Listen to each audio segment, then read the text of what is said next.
Assalamualaikum warahmatullahi wabarakatuh. Saya Umi Rosida dari Program Studi Ekonomi Syariah Fakultas Keislaman Universitas Trunojoyo Madura. Di video kali ini saya akan menjelaskan tentang etika secara umum untuk memenuhi tugas mata kuliah etika profesi oleh Bapak Farid Ardiansyah selaku dosen pengampu. Sebelum saya lanjut ke video berikutnya, saya akan memastikan apakah teman-teman masih mengingat apa itu etika. Di kehidupan sehari-hari tentu saja kalian sering mendengar istilah etika. Tetapi apakah kalian tahu apa itu pengertian dari etika? Ada banyak sekali orang-orang di luar sana yang tidak tahu pasti apa maksud dari etika. Hal inilah yang seringkali menyebabkan kesalahpahaman di kalangan masyarakat. Maka dari itu silakan simak ulasan berikut mengenai etika secara umum.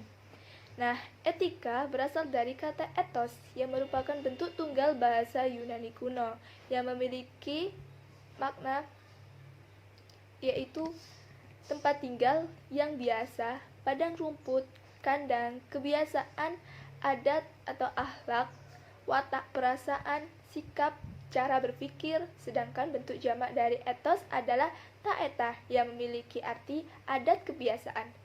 Makna dari bentuk jamak taeta yang lebih mendekati istilah eta. Dengan demikian, secara etimologis pengertian etika secara umum adalah ilmu mengenai perbuatan, sikap yang biasa dilakukan atau ilmu kajian tentang adat kebiasaan. Peraturan ini nantinya bisa dijadikan sebagai acuan dari perbuatan dan perilaku manusia, apakah berperilaku baik atau berperilaku buruk. Adanya etika akan membuat kehidupan bermasyarakat menjadi tertib dan teratur. Nah, dengan demikian, adanya etika sejak zaman dahulu diharapkan setiap pribadi manusia sadar akan tindakannya. Kesadaran akan baik dan buruk, tindakan dapat mempengaruhi seluruh aspek kehidupan yang ada di dalam kehidupan bermasyarakat. Karena tanpa adanya etika, maka kehidupan ini tidak akan berjalan secara tertib dan teratur. Key Burton, seorang pengajar dan pakar ekonomi, berpendapat bahwa makna etika dapat meliputi yang pertama adalah nilai dan norma moral yang menjadi pegangan bagi seseorang atau suatu kelompok dalam mengatur tingkah lakunya. Yang dimaksud etika di sini bukan etika sebagai ilmu, melainkan etika sebagai sistem nilai. Sistem nilai ini dapat berfungsi dalam kehidupan manusia, seseorang maupun dalam taraf sosial. Yang kedua adalah kumpulan asas atau nilai moral. Contohnya seperti kode etik jurnalis, kode etik kedokteran, dan lain-lain. Yang ketiga adalah ilmu tentang yang baik dan buruk. Jika etika baru menjadi ilmu apabila kemungkinan etis, asas-asas dan nilai-nilai tentang yang dianggap baik dan buruk yang begitu saja diterima dalam suatu masyarakat dan seringkali tanpa disadari menjadi bahan refleksi bagi suatu penelitian sistematis dan metodis. Etika dalam hal ini dapat berarti filsafat moral. Berikut 4 ciri-ciri etika secara umum yang berlaku dalam kehidupan manusia. Nah, yang pertama adalah berlaku tanpa disaksikan. Etika ini umumnya tetap berlaku meski tanpa disaksikan oleh orang lain. Hal ini karena etika berhubungan dengan hati nurani dan prinsip dasar hukum manusia yang baik. Ada mencuri tetapi akan melanggar etika meski tidak diketahui oleh orang lain. Dan moral Anda tetap akan buruk meski tidak masuk penjara karena tidak diketahui pihak hukum atau penegak hukum. Yang kedua adalah absolut atau mutlak. Absolut atau mutlak ini menyatakan bahwa sebuah etika akan berlaku di mana saja, kapan saja, dan untuk siapa saja.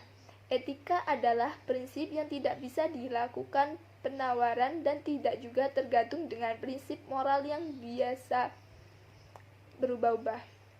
Contohnya adalah membunuh dan mengambil hak orang lain adalah perbuatan yang tidak bermoral apapun alasannya. Yang ketiga adalah cara pandang batiniah. Cara pandang batiniah ini maksudnya adalah etika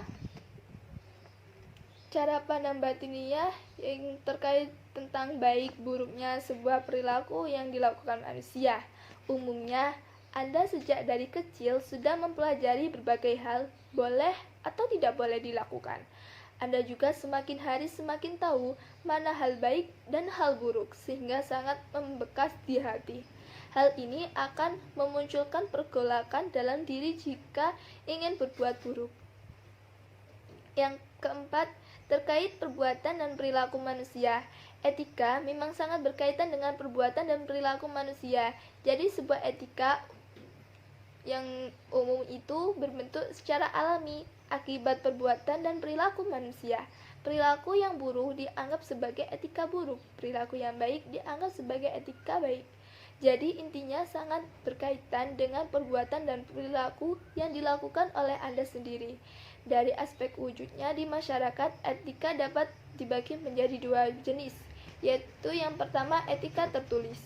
Nah, etika tertulis ini maksudnya adalah etika yang tertulis dan berdasar kesepakatan terbentuk karena adanya kesepakatan antar pihak yang berkaitan atau tata tertib dan bersifat mengikat pada penggunanya. Etika tertulis berdasarkan legal formal atau peraturan perundang-undangan yang telah disahkan. Yang kedua adalah etika tidak tertulis.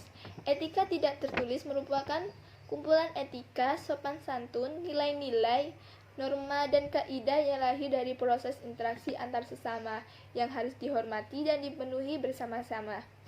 Kaidah dan nilai-nilai terdapat dalam etika tidak tertulis pada umumnya tidak mengikat secara hukum.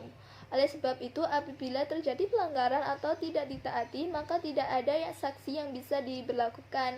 Sanksi yang muncul dalam etika tidak tertulis pada umumnya adalah sanksi sosial, seperti mendapat kritikan, teguran, atau bisa juga dikucilkan. Seperti itu. Sekian penjelasan dari video saya. Terima kasih atas partisipasi kalian yang sudah menonton video ini. Sampai jumpa dan assalamualaikum warahmatullahi wabarakatuh.